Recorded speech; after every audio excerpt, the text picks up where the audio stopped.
नमस्कार, yoga my life में आप सबका स्वागत है। आज मैं एक ध्यान से संबंधित बात करने आपके साथ आया हूँ। अक्सर हम ध्यान करते हैं और आंखें बंद करके या फिर माला लेकर बैठ जाते हैं ध्यान करने।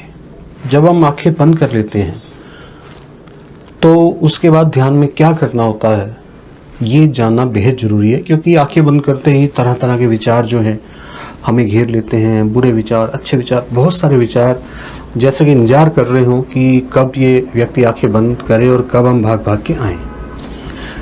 इतने सारे विचार होने के बावजूद हम ध्यान कैसे कर सकते हैं, यानी कि ध्यान होता ही नहीं है। ध्यान में क्या करना होता है ये जानना बेहद ज़रूरी है।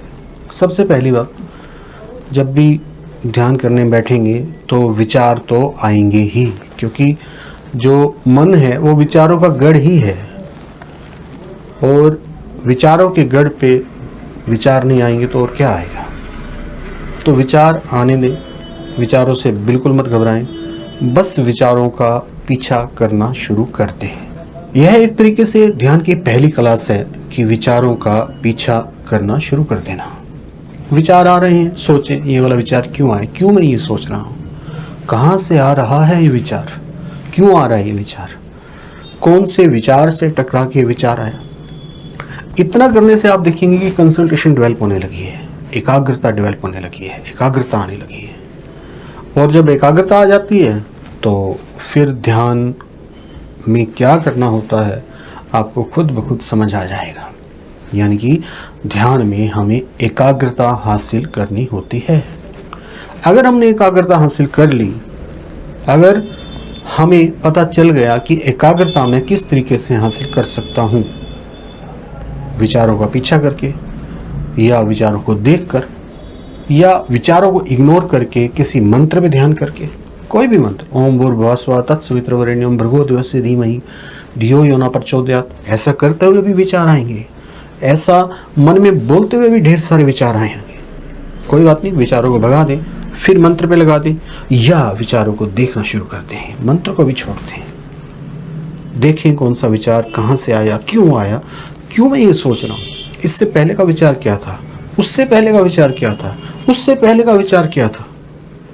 ऐसा करने से आप विचारों के चक्र को तोड़ पाएंगे। जैसे ही विचारों के चक्र को तोड़ना शुरू करेंगे, विचार आने की जो फ्रिक्वेंसी है, पहले फटाफट जो आ रहे हैं वो धीमे आना शुरू हो जाएंगे, फिर भी विचार आएंगे। और जब आप विचारों के चक्र को, कुचक्र में कहूँगा, तोड़ रहे होंगे, तब भी मन पता नहीं कहाँ से भटका के आपको किन्हीं और विचारों पर लेके चला जाएगा। एक तरीके से खेल होगा, बहुत प्यारा, बहुत अद्भुत खेल होगा, विचारों से लड़ाई करने का खेल। हम हारेंगे, कई बार हारेंगे, पता ही नहीं है कितनी बार हारेंगे, लेकिन अंततः जीत हमारी ही होगी। जीत कब हमारी होगी? जब हम चेतना को समझेंगे। हमारे पास पावर है अवेयरनेस की। कितनी देर तक हम अवेयर रह पाते हैं? 5 मिनट, 1 मिनट या उससे भी कम। इस बात को समझें, कितनी देर में अवेयर रहा ध्यान में और कितनी देर बाद विचार मुझे उड़ाकर ले गए। बार बार ऐसा होगा, घबराए नहीं, हर किसी के साथ होता है, नॉर्मल प्रोसेस है, क्योंकि माइंड बना ही उड़ाने के लिए है, अवेयरनेस को उड़ाने के लिए, चेतना को उड़ाने के लिए। और दूसरे शब्दों में चेतना ही ध्यान है, चेतन रहना ही ध्यान है, एकाग्र रहना ही ध्यान है, अवेयर रहना ही ध्यान है। साक्षी, बहुत सारे शब्द आपने सुने होंगे, अवेयरनेस, साक्षी, चेतन रहना, बहुत सारे शब्द, मतलब एक ही है।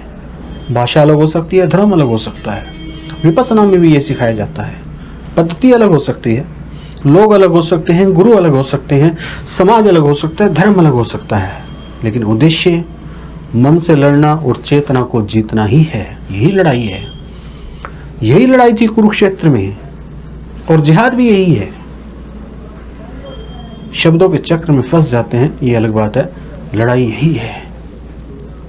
इस लड़ाई को समझे, ध्यान में इस लड़ाई को लड़ना होता है। इसलिए जब भी ध्यान करने बैठे, इस बात को समझें कि कितनी देर आप अवेयर रहे, कितनी देर आप चेतन रह सकें। इस रूल को समझ गए तो ध्यान करना सीख जाएंगे। आज के लिए इतना ही। समय देने के लिए बहुत बहुत धन्यवाद, शुक्रिया, थैंक यू वेरी मच। आपका दिन मंगलमय हो।